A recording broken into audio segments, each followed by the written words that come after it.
Welcome back to the channel, movie fans. Today, we're diving into an intense, emotional, and post-apocalyptic thriller, where the world has gone feral literally.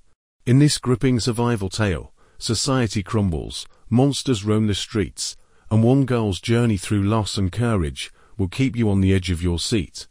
So grab your snacks, hit that like button, and let's jump into the chaos. An emergency broadcast on TV announces the existence of a new virus that has emerged at an airport. Infected individuals become incredibly violent, and soon the entire airport is engulfed in flames. 2 months later, the virus has spread across the globe, becoming a full-blown pandemic. It transforms people into zombie-like beings called ferals, known for their uncontrollable rage and monstrous behavior. Governments attempt to establish quarantines, but many citizens protest, insisting the ferals are still people and deserve rights. Riots erupt, the army is deployed to enforce order, but ends up clashing with civilians, making the situation even worse. One afternoon, all TV channels lose their signal. Siblings Abigail and her brother receive a call from their father, a pilot, who reassures them he's helping people, and that they'll be safe with their mother. Just then, a noise upstairs spooks the family, prompting them to flee the house. As they reach the car, a feral leaps out and fatally attacks their mother. Abigail hides under the car, helplessly watching the creature turn on her brother. A police siren nearby causes the feral to flee. Moments later, her wounded brother calls out to her only for their now transformed mother to finish him off. As Abigail cries, her mother hears her and charges. At the last moment, Cassius appears and shoots the feral, saving Abigail. She hugs him in gratitude. Her brother begins to transform too, so Cassius gently tells her to close her eyes before ending the boy's suffering. 10 years later, the world is in ruins. Nature has reclaimed cities, and humans are few. In the forest, a teenage Abigail and Cassius hunt for food. Abigail proves her training by taking down a deer with a perfect shot, though Cassius scolds her for rushing. That night, as they camp, Cassius secures the area with tripwires. A noise wakes him. One of the wires is triggered. Investigating, he finds traces of a feral and kills it just in time. Fearing it was a scout, Cassius wakes Abigail, and they move on. Over the following days, they continue traveling. One afternoon, they spot a man fighting a feral near a car. Abigail attempts to help, but fires prematurely, accidentally hitting both the man and the feral. Another creature emerges, and is swiftly dispatched by Cassius. After scavenging the car for supplies, Cassius ends the man's suffering with a machete, and takes his shoes. A radio in the car crackles, someone trying to contact the driver. Abigail wants to respond and warn them about the nearby horde, but Cassius insists they ignore it. Suddenly, several cars arrive, and a group of armed survivors surrounds them. Discovering the man was killed by another human, the group assumes Cassius and Abigail are murderers. When the leader threatens them, Cassius and Abigail act fast, disarming to members. Tension rises until Megan, a pregnant woman, steps in to calm things down. At that moment, the horses panic. A feral horde descends. A chaotic battle ensues, with guns and blades used to fend off the attackers. A survivor drops a Molotov cocktail, causing an explosion that knocks Cassius back.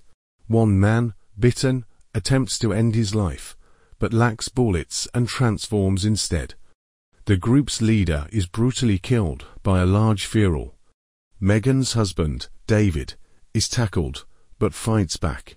Abigail helps the couple into a car, while Cassius clears more enemies before joining them.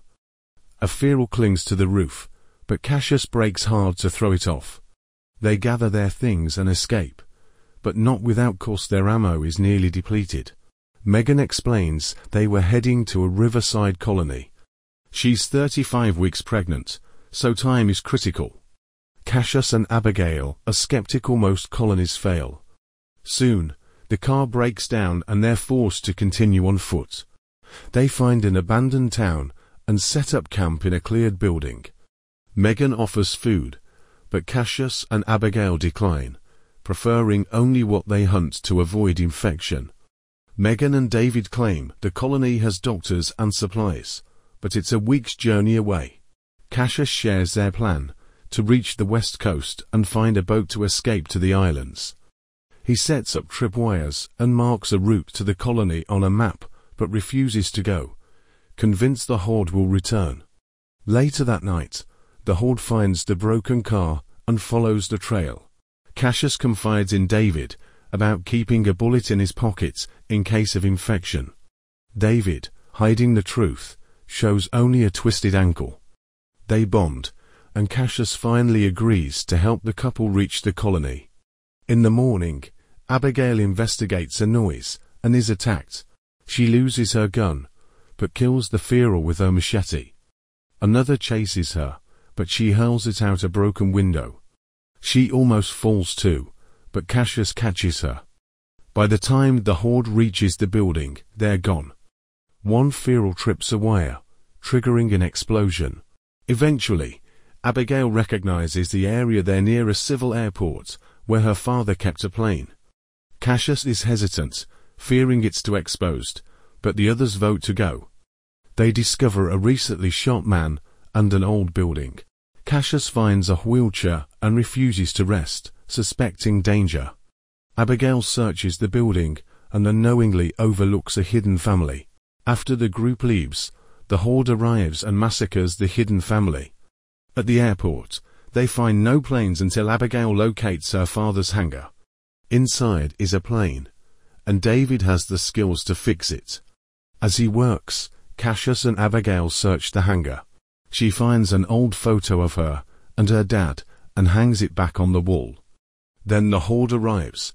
They scramble onto the plane. Cassius buys time by opening fire.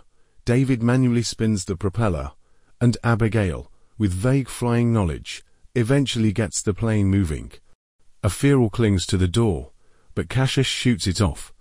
They take off, but the plane soon malfunctions and crashes into trees. Miraculously, it lands on its wheels.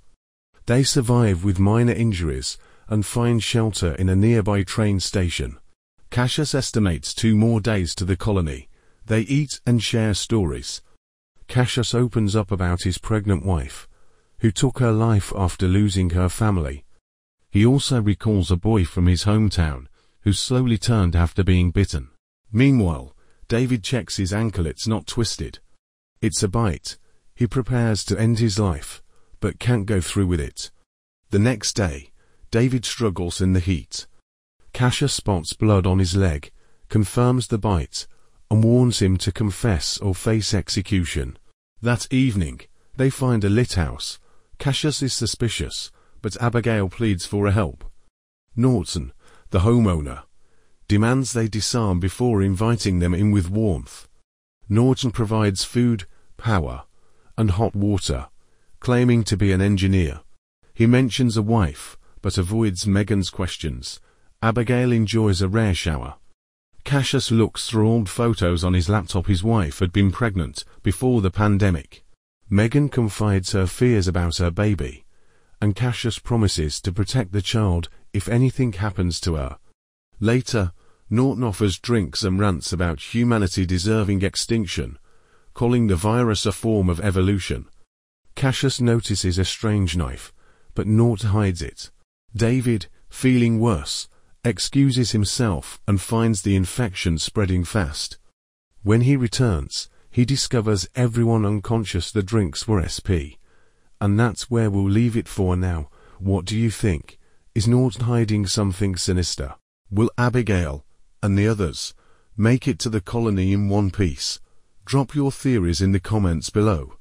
If you enjoyed this recap, smash that like button, subscribe for more thrilling breakdowns, and hit the bell so you never miss an apocalypse. Thanks for watching, and stay safe out there.